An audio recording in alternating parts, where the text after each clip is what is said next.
So, Chris, another one of the forces that you've described is the movement of people around the world. What's the end game there, do you think?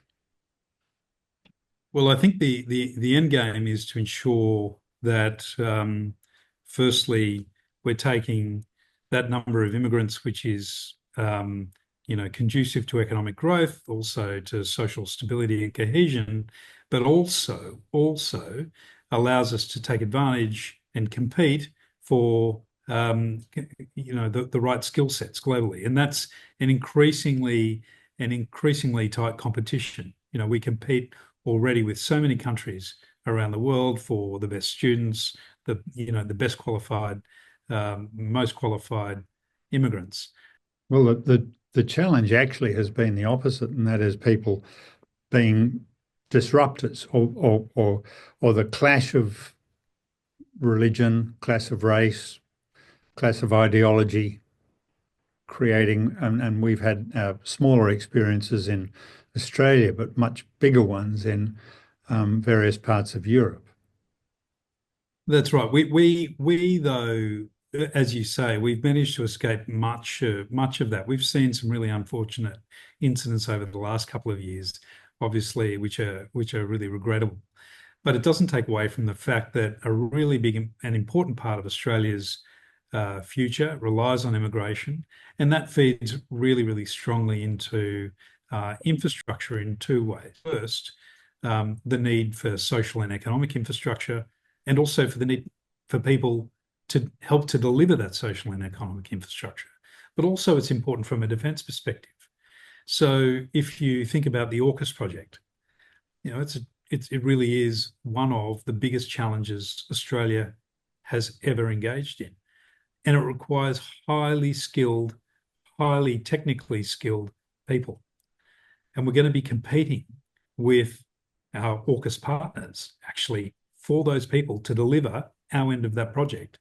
It's a really tight competition. And just like the battle for financial capital, we're going to be competing for human capital as well.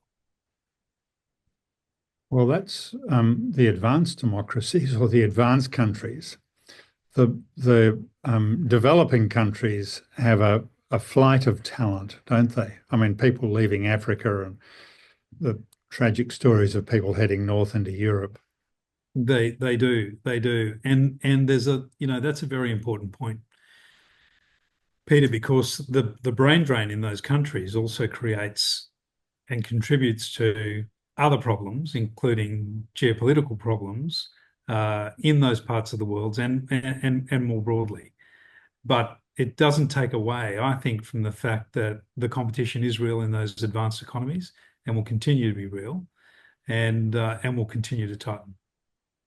So, what's the end game, do you think, with the movement of people? I Is it think the some end kind of game. nirvana where everybody lives happily ever after? Because all we're seeing at the moment is disruption. I think that with such large movements of people, disruption will continue. It would be worse. The disruption would be worse if Australia was in a position where it couldn't compete for those people, because that would mean if we weren't able to compete for those people, that we wouldn't be doing as well economically, that maybe our social cohesion wasn't as strong as it currently is. And so we need to ensure that we're well placed to be able to continue to attract the right people in the right numbers. And that means economic growth.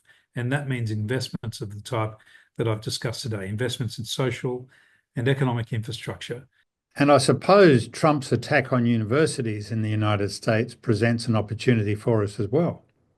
Yeah, I think that's a really good point, Wilco. Obviously, Australian universities are competing globally for the best foreign students to come here and to study. That's in our interest as well.